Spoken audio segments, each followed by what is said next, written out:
Assalamualaikum warahmatullahi wabarakatuh.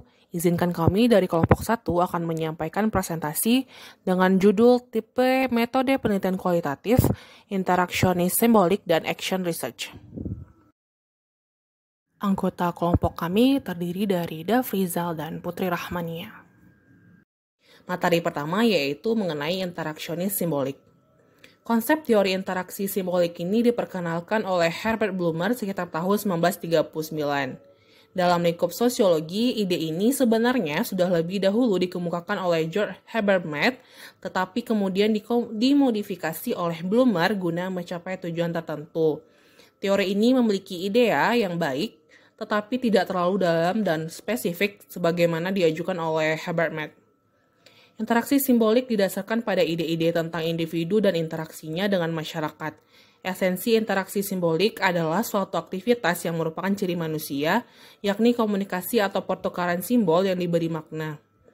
Perspektif ini menyarankan bahwa perilaku manusia harus dilihat sebagai proses yang memungkinkan manusia membentuk dan mengatur perilaku mereka dengan mempertimbangkan ekspektasi orang lain yang menjadi mitra interaksi mereka.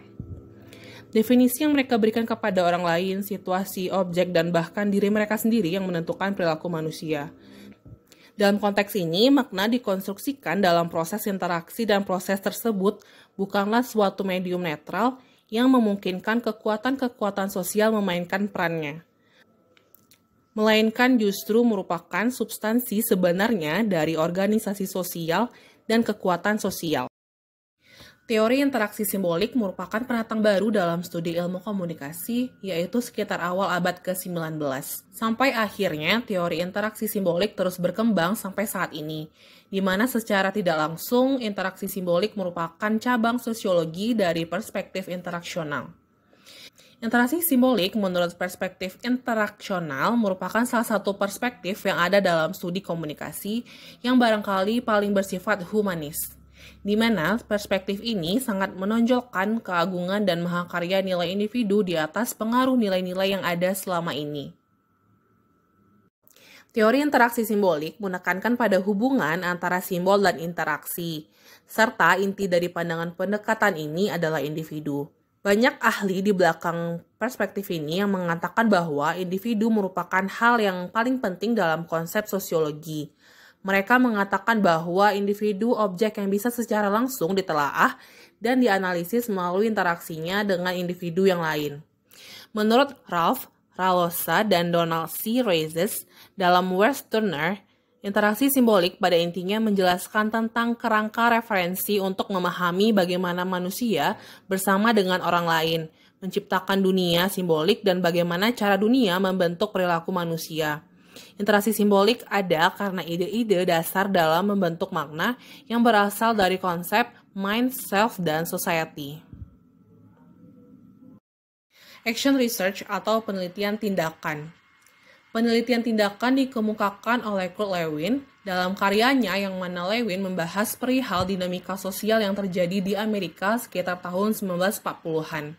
Lewin melakukan pengamatan dan refleksi untuk mencari kaidah umum yang ada di dalam kehidupan kelompok agar dapat melihat proses perubahan sosial yang ada di masyarakat.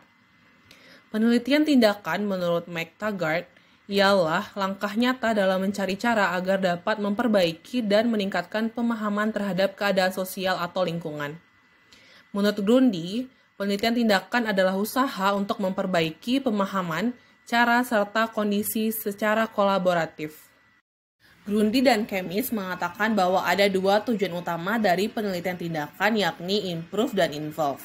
Dalam tujuan meningkatkan, yaitu improve, penelitian tindakan memiliki tujuan untuk meningkatkan pemahaman praktik yang sedang dilakukan oleh praktisi, meningkatkan bidang praktik, serta meningkatkan keadaan tempat praktik yang dilaksanakan. Dalam tujuan melibatkan, penelitian tindakan berupaya melibatkan pihak-pihak terkait. O'Brien mengatakan ada beberapa karakteristik penelitian tindakan yang membedakannya dengan penelitian lain, yaitu penelitian tindakan fokus terhadap peran orang terlibat dalam penelitian dan sekaligus menjadi peneliti. Peneliti menempatkan dirinya dalam situasi yang nyata. Hal ini bertujuan agar dapat menyelesaikan masalah. Peneliti utama tidak terlalu objektif, tapi membagi pendapatnya kepada partisipan agar mencapai tahapan yang berdaya guna dan berhasil. Langkah-langkah dalam melakukan penelitian tindakan, yaitu yang pertama planning atau perencanaan. Perencanaan yang dilakukan harus bersifat prospektif, harus bisa mengidentifikasi serta mengantisipasi hal-hal yang tidak diinginkan. Harus bersifat luas, tindakan yang dilakukan harus strategis. Yang kedua itu action atau pelaksanaan, tindakan dilakukan dengan disengaja dan terkendali. Yang ketiga yaitu observing or monitoring atau pemantauan. Pemantauan dilakukan dengan mendokumentasikan implementasi dari perencanaan dalam melakukan tindakan dan bersifat prospektif. Yang keempat yaitu evaluating, yaitu melakukan penilaian atau evaluasi, yaitu penilaian atau refleksi bersifat retrospektif atau melihat kembali tindakan yang telah dilakukan yang dicatat ketika tahap pemantauan. Sekian presentasi kelompok kami ucapkan terima kasih.